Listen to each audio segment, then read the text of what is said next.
Hello दोस्तों, मैं आपका बिलाल दुरानी और आज की स्टोरी एक इंतहाई खौफनाक वाक़े पर मबनी है। हॉक्सपे रोड के सुनसान हिस्सों की कहानी, जहां रात होते ही हाईवे, डेजर्ट और समंदर मिलकर कुछ ऐसा बना देते हैं जिसे समझना इंसान के बस की बात नहीं। कराची में रहने वाले लोग हॉक्सबे का नाम सुनकर सिर्फ बीच और पिकनिक याद करते हैं, लेकिन जो लोग रात को उस रोड से गुजरे हैं, खासकर 12 बजे के बाद, उन्हें पता है कि वहां की हवा में कुछ अजीब है। ये वाकया 2022 का है। उस रात मैं अकेला था।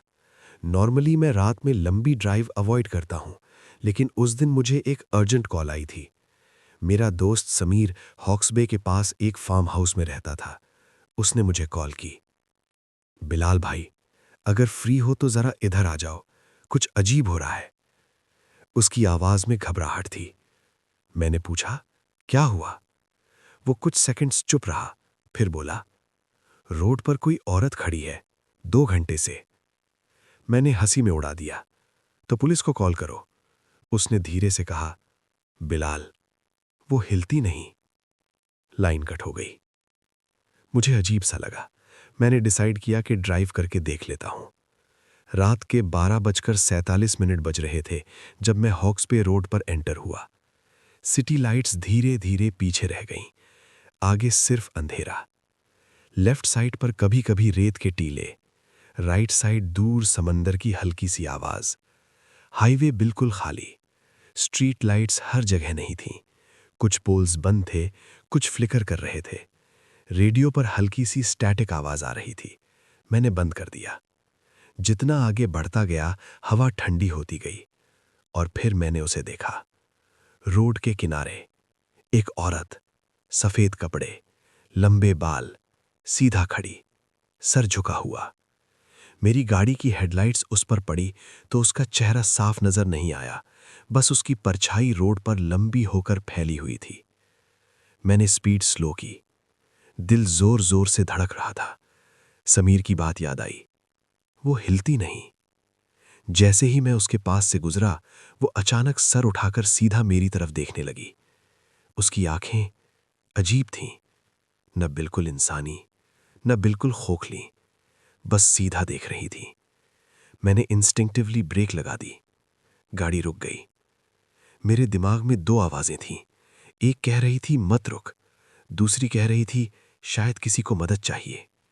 मैंने विंडो थोड़ी सी नीचे की। हाँ, आप ठीक हैं?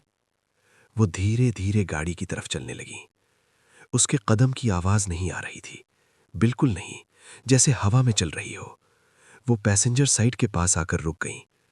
उसने धीरे से कहा, मुझे लिफ्ट दे दो।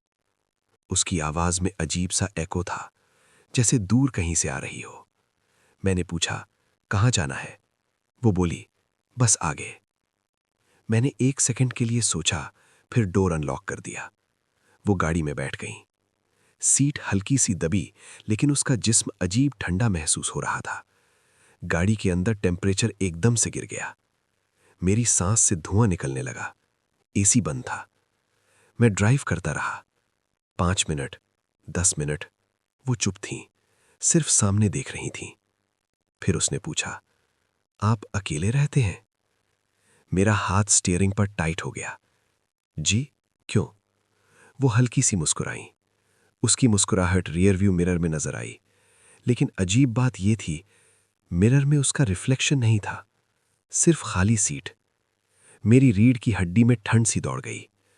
मैंने साइड ग्लांस किया। वो वहीं बैठी थी, लेकिन मिरर में नहीं। मैंने ब्रेक जोर से दबाया। गाड़ी स्किड करके रुक गई। मैंने दोबारा मिरर देखा। इस बार वो दिख रही थी, सीधा मुझे देखते हुए, और उसकी आंखें बिल्कुल काली, पूरा काला, सफेदी तक नहीं। उसने धीरे से कहा, यहां रोक दो। मैंने बाहर देखा।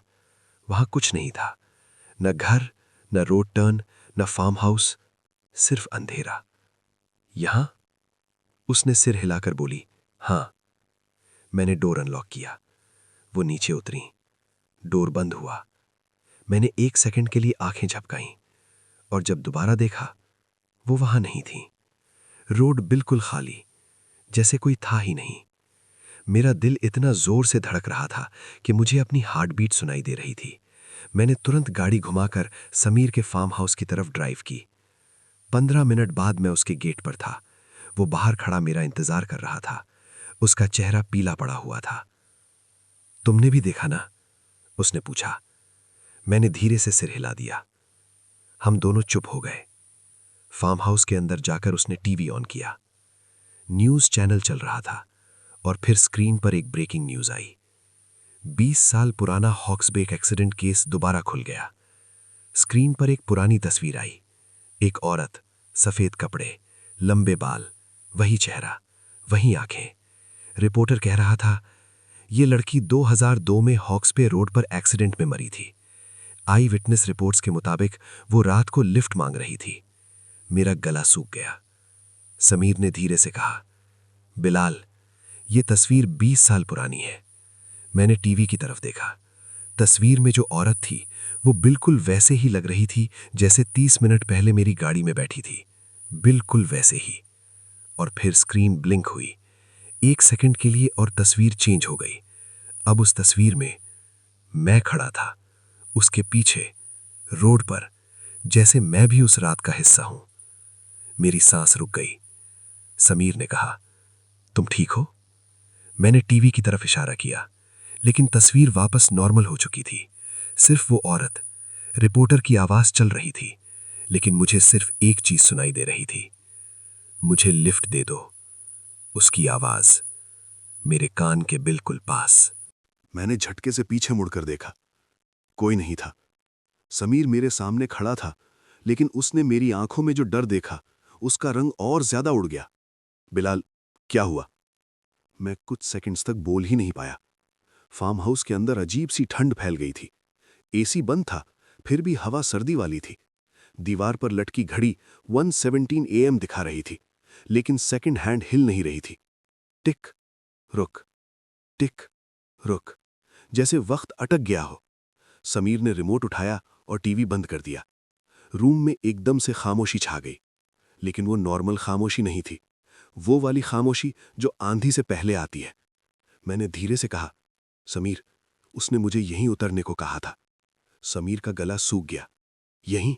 मैंने सिर हिला दिया। फार्म हाउस के बाहर से हवा की तेज आवाज आई।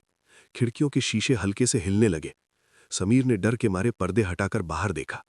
अंधेरा। सिर्फ गेट के पास एक पोल लाइट जल रही थी, और उस रोशनी के नीचे एक साया, सीधा खड़ा, सर झुका हुआ। समीर पीछे हट गया। बिलाल, वो आ गई। मेरी रीढ़ की हड्डी में जैसे बर्फ डाल दी गई हो। मैंने हिम्मत करके खिड़की के पास जाकर देखा। वही सफेद कपड़े, वही लंबे बाल, वही सीधा खड़ा जिस्म, लेकिन इस बार वो अकेली नहीं थे। उसके पीछे दो और साए खड़े थे। दो मर्द। उनके चेहरे नजर नहीं आ रहे थे, लेकिन उनकी बॉडी लैंग्वेज अजीब थी, जैसे वो सीधा खड़े नहीं, लटक रहे हों। मैंने धीरे से कहा, बिलाल, गेट लॉक है ना? समीर ने तुरंत चेक किया। हाँ हाँ, लॉक है। जैसे ही उसने ये कहा, गेट खुद ब खुद खुल गया। एक धीमी सी चीख जैसी आवाज के साथ, मेटल घिसने की आवाज। पोल लाइट फ्लिकर करने लगी। वो औरत धीरे धीरे अंदर चलने लगी। उसके कदम की आवाज फिर भी नहीं आ रही थी, बस हवा तेज हो रही थी। समीर ने दरवाजा अंदर से लॉक कर दिया। पुलिस को कॉल करो, मैंने कहा। उसने फोन निकाला। Signal zero. मेरा फोन भी डेड। बैटरी 73% थी, फिर भी स्क्रीन ब्लैक। तभी फार्म हाउस की लाइट्स एक साथ बंद हो गईं। पूरा अंधेरा। सिर्फ बाहर की फ्लिकर करती लाइट का हल्का सा रेडिश ग्लो, और उस ग्लो में वो औरत अब बिल्कुल दरवाजे के सामने थी। सर उठाकर सीधा देख रही थी। उसका चेहरा अब साफ नजर आ रहा था। पेल, बिल्कुल सफेद, होठों पर हल्की सी मुस्कुराहट, लेकिन उसकी गर्दन थोड़ी सी टेढ़ी थी, जैसे एक्सीडेंट में टूट गई हो। समीर ने धीरे से कहा, ये अंदर नहीं आ सकती, दरवाजा बंद है। जैसे ही उसने ये कहा, दरवाजे पर हल्की सी नॉक हुई। 1, 2, 3। फिर खामोशी। फिर उसकी आवाज, बिल्कुल नॉर्मल टोन में, समीर, दरवाजा खोलो। समीर का रंग उड़ गया। ये ये मेरा नाम कैसे जानती है? नॉक दोबारा हुई, इस बार ज्यादा जोर से। समीर, मैं थक गई हूं, मैंने धीरे से कहा। जवाब मत देना। नॉकिंग अब जोर जोर से होने लगी। दरवाजा हिल रहा था। लकड़ी क्रैक की आवाज। फिर अचानक सब कुछ रुक गया, पूरा सन्नाटा। मैंने हिम्मत करके पीप हू से बाहर देखा, कोई नहीं। मैंने समीर की तरफ देखा, शायद चली गई। समीर ने सुकून की सांस ली और उसी पल मेरे पीछे से एक हल्की सी सांस की आवाज आई, ठंडी, गहरी, जैसे कोई बिल्कुल मेरे कंधे के पास खड़ा हो। मुझे लिफ्ट दे दो। मैं जम गया। वो अंदर थी, दरवाजा खोला ही नहीं गया था, फिर भी वो अंदर थी। समीर ने धीरे धीरे पीछे मुड़कर देखा, उसकी आंखें फट गईं। मैंने भी पलट कर देखा।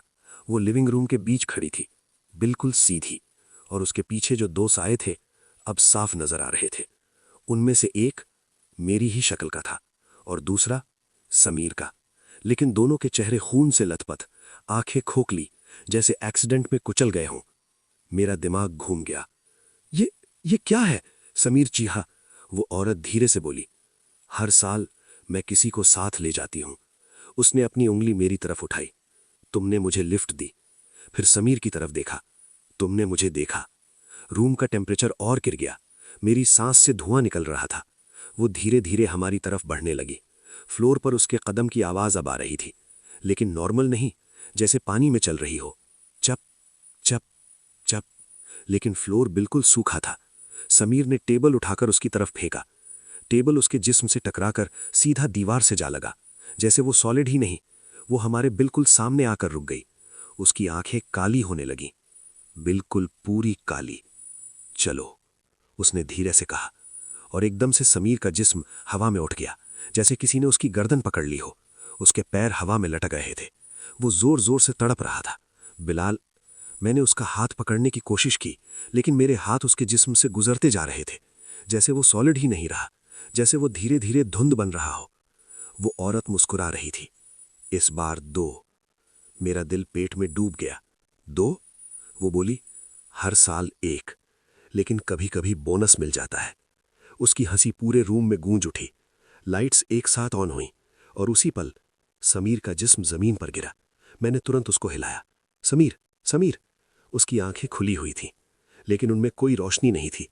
बिल्कुल सफेद, बिल्कुल वैसे ही जैसे उस औरत की पहली नजर। मेरा दिमाग काम करना बंद कर रहा था। मैं पीछे हटा। वो औरत गायब थी। रूम नॉर्मल लग रहा था, बस समीर जमीन पर पड़ा था। मैंने उसे जोर जोर से हिलाया।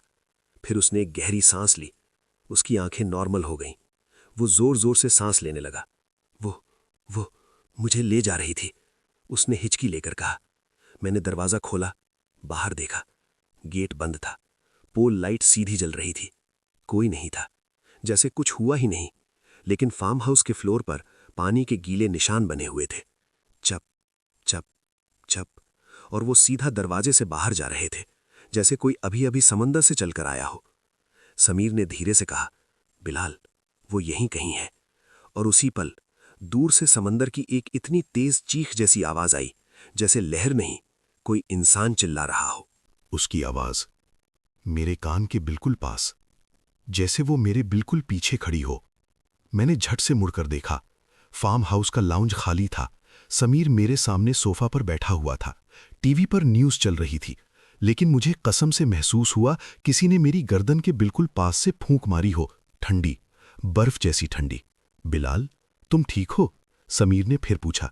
मैंने हाँ में सर हिला दिया, लेकिन मेरा दिमाग घूम रहा था। समीर, उसने मुझसे पूछा था मैं अकेला रहता हूं या नहीं। समीर का चेहरा और पीला पड़ गया। उसने मुझसे भी यही पूछा था। रूम में 1 सेकंड के लिए खामोशी छा गई। टीवी की आवाज अचानक डिस्टॉर्ट होने लगी। स्क्रीन पर स्टैटिक आया, फिर बिना किसी वजह के वॉल्यूम फुल हो गया। रिपोर्टर की आवाज टूटकर अजीब सी हो गई। जो भी उसे लिफ्ट देता है वो कभी वापस। Screen black. लाइट 1 सेकंड के लिए ब्लिंक हुई और फिर पूरा फार्म हाउस अंधेरे में डूब गया। बिजली चली गई। बाहर हवा तेज हो गई थी। खिड़कियों के शीशे कांपने लगे। समीर ने मोबाइल की फ्लैशलाइट ऑन की। यहां लोड शेडिंग नहीं होती, उसने धीरे से कहा। उसकी आवाज में डर साफ था। मैं खड़ा हो गया। जनरेटर स्टोर रूम में है, पीछे। हम दोनों धीरे धीरे कॉरिडोर की तरफ बढ़े। फार्म हाउस पुराना था। लंबे कॉरिडोर में सिर्फ मोबाइल की हल्की सी रोशनी। दीवारों पर पुरानी फैमिली पिक्चर्स लगी हुई थीं। जैसे ही हम गुजरे, मुझे महसूस हुआ तस्वीरों में लोगों की आंखें हमें फॉलो कर रही हैं। मैंने खुद को समझाया, इमेजिनेशन है। फिर एक तस्वीर के सामने से गुजरते हुए समीर रुक गया। ये तस्वीर यहां नहीं थी। मैंने फ्लैशलाइट उठाकर देखा। फ्रेम में एक रोड का सीन था, अंधेरा, हेडलाइट्स और रोड के किनारे एक सफेद कपड़ों वाली औरत। मेरी सांस अटक गई। समीर, ये तस्वीर किसने लगाई? मैं अकेला रहता हूं यहां, उसने कसम खाई। अचानक ऊपर से जोर की धड़ की आवाज आई, जैसे कोई चीज जमीन पर घसीटी जा रही हो। हम दोनों ने एक दूसरे की तरफ देखा। फार्म हाउस का ऊपर वाला फ्लोर कभी यूज नहीं होता था। वहां कोई नहीं होता, समीर ने कहा। फिर दोबारा आवाज आई, इस बार क्लियर। कदम धीरे धीरे घिसते हुए, एक एक करके। मेरा गला सूख गया। चेक करते हैं, मैंने कह दिया। पता नहीं हिम्मत कहां से आई। स्टेयर्स की तरफ बढ़ते हुए हर कदम भारी लग रहा था, जैसे हवा में बोझ हो, जैसे कोई नहीं चाहता कि हम ऊपर जाएं। हाफ वे पर अचानक मोबाइल की फ्लैशलाइट फ्लिकर हुई, फिर बंद। पूरा अंधेरा, सिर्फ ऊपर से आती हल्की सी खराश की आवाज। समीर ने दूसरा मोबाइल ऑन किया। डिम लाइट ने स्टेयर्स को रोशन किया और तब हमने देखा, स्टेयर्स के बिल्कुल टॉप पर वो खड़ी थी। सफेद कपड़े, बाल चेहरे पर गिरे हुए, सर झुका हुआ, बिल्कुल वैसे ही जैसे रोड पर खड़ी थी। मेरा दिमाग जम गया। तुमने उसे यहां लाया? समीर की आवाज कांप रही थी। मैं उसे रोड पर छोड़कर आया था। वो धीरे धीरे सर उठाने लगी। उसका चेहरा अंधेरे में था, लेकिन उसकी आंखें, वो चमक रही थीं, काली, गहरे अंधेरे जैसी। उसने धीरे से कहा, तुम दोनों में से कौन अकेला रहता है? समीर पीछे हट गया। मैंने बस एक लफ्ज कहा, क्या चाहती हो? वो एक कदम आगे बढ़ी। स्टेयर्स पर उसके पांव की आवाज नहीं आई, जैसे हवा में तैर रही हो।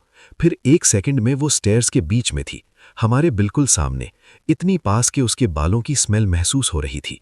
गीली मिट्टी, समुद्र का खारा पानी और कुछ सड़ी हुई चीज। उसने हाथ उठाया। उसकी उंगलियां लंबी थीं, गैर इंसानी लंबी।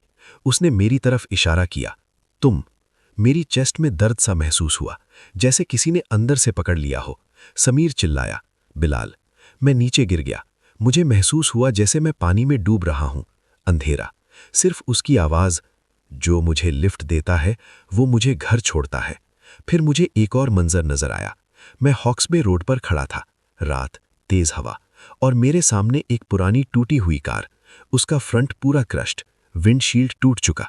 अंदर एक लड़की का जिस्म, सफेद कपड़े, खून से भीगे हुए। उसका सर स्टेयरिंग पर झुका हुआ और उसकी आंखें सीधा मुझे देख रही थीं। मैंने चीखने की कोशिश की, आवाज नहीं निकली। फिर उसने कहा, उस रात किसी ने नहीं रोका था। मुझे अचानक महसूस हुआ कि मेरी गर्दन पर किसी का हाथ है। मैं झटके से होश में आया। मैं फार्म हाउस के फ्लोर पर पड़ा था। समीर मुझे हिला रहा था, बिलाल उठो। स्टेयर्स खाली थे, वो गायब थी। लाइट वापस आ चुकी थी।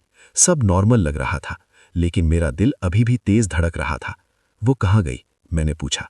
समीर ने सर हिला दिया, यहां कोई नहीं था। झूठ मत बोलो, तुमने भी देखा था। उसने आंखों में नासू लेकर कहा, बिलाल, मैं सिर्फ तुम्हें स्टेयर्स पर खुद से बात करते हुए देख रहा था। मेरा खून जम गया।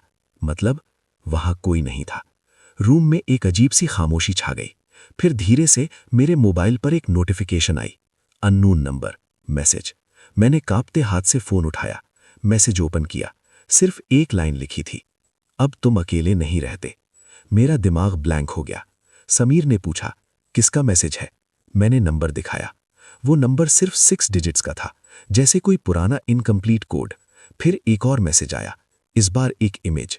मैंने ओपन की। तस्वीर हॉक्सबे रोड की थी, रात का सीन, और रोड के किनारे मैं खड़ा था, सफेद कपड़ों में, सर झुका हुआ, बिल्कुल वैसे ही जैसे वो खड़ी थी। मेरे हाथ से फोन गिर गया। समीर पीछे हट गया। ये मजाक नहीं है। तभी फार्म हाउस के बाहर से गाड़ी के ब्रेक की तेज चीख सुनाई दी, जैसे किसी ने अचानक ब्रेक लगाई हो। हम दोनों ने एक दूसरे की तरफ देखा, स्लोली विंडो की तरफ बढ़े। कर्टन हल्का सा हटाया और जो मैंने देखा उसने मेरी रूह हिला दी। गेट के बाहर एक पुरानी मॉडल की कार खड़ी थी, फ्रंट पूरा क्रश्ड, विंडशील्ड टूट चुका, और ड्राइवर सीट पर कोई बैठा था, सफेद कपड़ों में, सर झुका हुआ, बिल्कुल वैसे ही जैसे 2002 के एक्सीडेंट की तस्वीर में था। और धीरे धीरे उसने सर उठाया। इस बार उसका चेहरा मेरा था। वही आंखें, वही दाढ़ी का पैटर्न, वही निशान जो मेरी लेफ्ट आईब्रो के पास है, बचपन के गिरने की वजह से। लेकिन एक फर्क था, उस चेहरे पर जिंदा इंसान वाली गर्मी नहीं थी, वो मुर्दा था। आंखें आधी खुली हुई, होंठों के कोने पर जम चुका खून। समीर ने धीरे से कहा, बिलाल, ये मुमकिन नहीं। मेरा दिमाग काम करना बंद कर रहा था। कार के अंदर बैठा मेरा ही डुप्लीकेट धीरे धीरे स्टीयरिंग से हाथ हटाकर सीधा हमें देखने लगा। फिर उसने बिल्कुल हल्की सी मुस्कुराहट दी और कार की हेडलाइट्स खुद ब खुद ऑन हो गईं। तेज रोशनी ने हमें अंधा सा कर दिया। 1 सेकंड, 2 सेकंड। जब रोशनी हल्की हुई, कार गायब थी। गेट बंद था, रोड खाली, जैसे कुछ हुआ ही नहीं। समीर ने मेरे कंधे पकड़ लिए। ये सब तुम्हारी वजह से हुआ है, तुम उसे लिफ्ट देकर आए हो। मैं चीखा, मुझे कैसे पता होता वो क्या है। रूम में फिर से वो ठंडी हवा फैल गई, इस बार और ज्यादा गहरी, जैसे किसी ने फ्रीजर खोल दिया हो। मेरे मोबाइल पर फिर नोटिफिकेशन आई, इस बार एक लोकेशन पिन, हॉक्समे रोड, वही जगह जहां मैंने उसे पिक किया था। नीचे सिर्फ एक लाइन, वापस आओ। समीर ने तुरंत कहा, हम कहीं नहीं जा रहे। लेकिन मेरे अंदर कुछ बदल रहा था, जैसे कोई इनविजिबल धागा मुझे खींच रहा हो, जैसे मेरी सांस वहां अटकी हुई हो। समीर, मुझे जाना होगा। पागल हो गए हो? मैंने सीधा उसकी आंखों में देखा। अगर मैं नहीं गया तो वो यहां आती रहेगी। समीर चुप हो गया। कुछ सेकंड्स बाद उसने धीरे से कहा, मैं भी चलूंगा। रात के 2:26 हो चुके थे। हम दोनों गाड़ी में बैठे। रोड बिल्कुल खाली, हवा तेज, आसमान पर बादल घने हो चुके थे, जैसे तूफान आने वाला हो। जैसे ही हम उस लोकेशन के पास पहुंचे, गाड़ी का इंजन हल्की सी खराबी की आवाज देने लगा। स्पीडोमीटर फ्लिकर कर रहा था। रेडियो खुद ब खुद ऑन हो गया, स्टैटिक। फिर बीच स्टैटिक में एक हल्की सी आवाज, मुझे लिफ्ट दे दो। समीर ने रेडियो बंद किया। वो फिर ऑन हो गया, इस बार ज्यादा क्लियर, मुझे घर छोड़ दो। गाड़ी का इंजन बंद हो गया, बिल्कुल उस जगह। हेडलाइट्स चल रही थीं, इंजन डेड, साइलेंस। दूर समंदर की लहरों की आवाज आ रही थी। हम दोनों गाड़ी से बाहर उतर गए। रात और ज्यादा अंधेरी थी।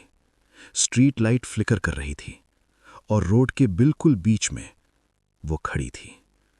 इस बार उसके कपड़े सफेद नहीं थे, गीले थे, खून और समंदरी पानी में भीगे हुए। उसकी गर्दन अजीब से एंगल पर झुकी हुई थी, जैसे टूट चुकी हो। समीर पीछे हट गया, बिलाल, गाड़ी में वापस चलो। लेकिन मेरे पैर जैसे जमीन में गड़ गए थे। वो धीरे धीरे मेरी तरफ बढ़ने लगी। हर कदम के साथ रोड पर पानी के निशान बनते जा रहे थे। छप छप छप। उसने बिल्कुल मेरे सामने आकर रुककर कहा, तुम जानते हो उस रात क्या हुआ था? मेरा गला सूख गया। मुझे नहीं पता। उसने अपना हाथ उठाया और 1 सेकंड में मेरा दिमाग फिर अंधेरे में डूब गया। इस बार मैं सिर्फ देख नहीं रहा था, मैं महसूस कर रहा था। 2002 रात, वही रोड।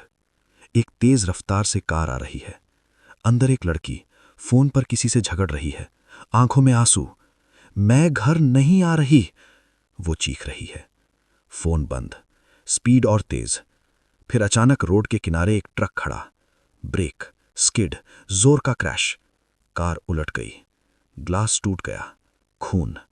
लड़की स्टीयरिंग पर झुक गई, सांस चल रही थी। वो बाहर निकलने की कोशिश करती है, लेकिन दरवाजा जैम। रोड से गाड़ियां गुजरती हैं, कोई नहीं रुकता, कोई नहीं। फिर दूर एक कार रुकती है, हेडलाइट्स उस पर पड़ती हैं। ड्राइवर उतरता है। वो उस लड़की को देखता है, जिंदा, मदद की जरूरत। लेकिन वो डरकर वापस गाड़ी में बैठ जाता है और चला जाता है। उस लड़की की आंखों में वो ड्राइवर का चेहरा रिफ्लेक्ट होता है और उस चेहरे पर मेरा चेहरा। मैं झटके से होश में आया, सांस फूली हुई। वो बिल्कुल मेरे पास खड़ी थी। तुम वही थे। मैं चीखा, नहीं, मैं 2002 में सिर्फ 10 साल का था। वो धीरे से मुस्कुराई। हर साल कोई ना कोई होता है जो देखकर चला जाता है। मेरा दिमाग समझने लगा, ये सिर्फ एक्सीडेंट की रूह नहीं थी, ये हर उस इंसान का बोझ थी जो मदद कर सकता था लेकिन नहीं की। समीर ने पीछे से कहा, बिलाल, उसके पैर देखो। मैंने नीचे देखा।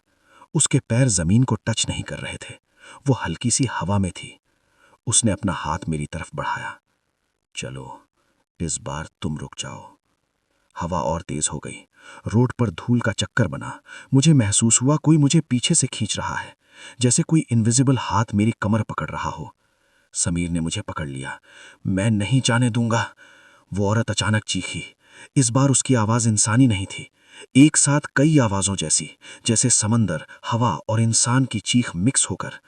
रोड पर अचानक कई हेडलाइट्स नजर आने लगी, लेकिन वहां कोई गाड़ी नहीं थी, सिर्फ रोशनी। और उन रोशनियों में मुझे चेहरे नजर आए, अलग अलग लोग, मर्द, औरत, यंग, ओल्ड, सबके चेहरे पर एक ही एक्सप्रेशन, पछतावा। वो सब उसके पीछे खड़े थे। ये सब, समीर ने धीरे से कहा। वो बोली, ये सब रुक सकते थे। मेरी सांस रुक रही थी। मैंने पूरी ताकत से चीख कर कहा, मैं रुक गया हूं।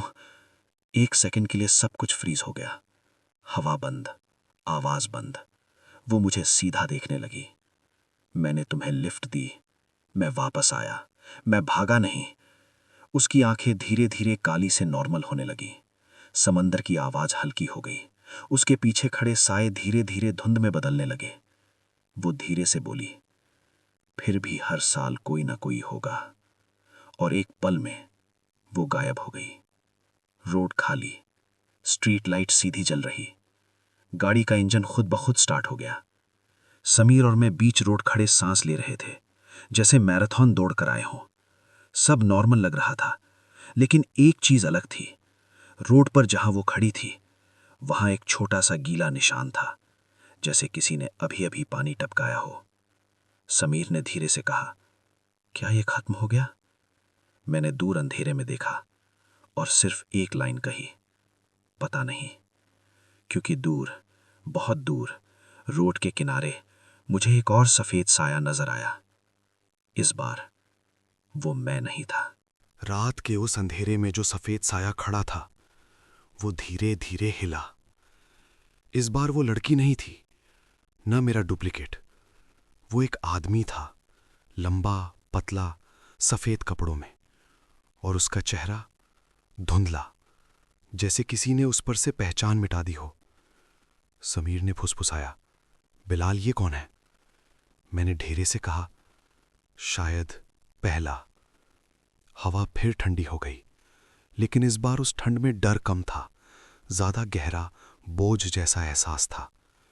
वो आदमी रोड के बीच आ गया। उसने हाथ उठाया और एक पल में हम दोनों फिर उस जगह नहीं थे।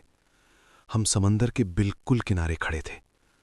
लेकिन ये हॉक्सबे नहीं था, ये पुराना था, बहुत पुराना, जैसे वक्त पीछे चला गया हो। दूर एक पुरानी जीप खड़ी थी, 1950s जैसी, और उस जीप के पास एक लाश, एक और एक्सीडेंट, एक और इंसान, और थोड़ा दूर एक और आदमी खड़ा था, जिंदा। वो लाश को देखता है, कुछ सेकंड्स रुकता है, फिर पीछे मुड़कर चला जाता है। मैंने धीरे से समझा, ये सब यहीं से शुरू हुआ। सफेद कपड़ों वाला आदमी मेरी तरफ मुड़ा। इस बार उसका चेहरा साफ था, और वो चेहरा मेरा नहीं था, न समीर का, न किसी और का। वो एक बिल्कुल आम इंसान का चेहरा था, जैसे किसी भी इंसान का हो सकता है। वो बोला, मैं पहला था। उसकी आवाज में न गुस्सा था, न दर्द, सिर्फ थकान। मैं रुक सकता था, लेकिन मैं डर गया। सीन बदला। दूसरा एक्सीडेंट, दूसरा साल, दूसरा इंसान, फिर तीसरा, फिर चौथा। हर दफा कोई जिंदा बच सकता था, हर दफा कोई रुक सकता था, हर दफा कोई डर गया, और हर दफा ये बोझ बढ़ता गया। वो लड़की जिसे मैंने लिफ्ट दी, वो सिर्फ एक रूह नहीं थी, वो एक जमा हुआ बोझ थी, पछतावों का, खुदगर्जी का, डर का। सफेद आदमी ने मेरी तरफ देखा। तुम रुक गए। मैंने धीरे से कहा, मैं भागा नहीं। वो बोला, इसीलिए साइकिल टूट सकती है। समीर ने गुस्से में कहा, तो खत्म करो इसे। अचानक हवा तेज हुई। समंदर की लहरें ऊपर उठने लगीं, जैसे पूरा समंदर उबल रहा हो। सफ़ेद आदमी ने हाथ मेरे सीने पर रखा। एक जलता हुआ दर्द महसूस हुआ, जैसे कुछ निकल रहा हो। मेरी सांसों में बोझ भर गया। मुझे सारे एक्सीडेंट एक साथ दिखने लगे, सारे चेहरे, सारी आंखें, सारी मदद की पुकार। मैं चीखने लगा, बस। अचानक सब खामोश, समंदर शांत, हवा रुक गई। सफ़ेद आदमी धीरे धीरे धुंध में बदलने लगा। उसने आखिरी बार कहा, अब हर साल कोई रुकेगा। और वो गायब हो गया। मैं और समीर अचानक वापस रोड पर खड़े थे। सुबह होने वाली थी। आसमान नीला हो रहा था। गाड़ी बिल्कुल ठीक, रोड बिल्कुल नॉर्मल। कोई साया नहीं, कोई आवाज नहीं, सिर्फ दूर अजान की हल्की सी आवाज। समीर ने हल्की सी हंसी निकाली। लगता है खत्म हो गया। मैंने कुछ नहीं कहा। हम गाड़ी में बैठे, वापस शहर की तरफ निकल पड़े। इस बार इंजन स्मूथ था, रेडियो खामोश, सब नॉर्मल। 3 दिन बाद न्यूज़ फीड स्क्रॉल कर रहा था। एक छोटी सी खबर, हॉक्सबे रोड पर रात के वक्त एक्सीडेंट। एक गाड़ी ने रुककर इंजर्ड ड्राइवर की मदद की। जिंदगी बच गई। मेरे हाथ रुक गए।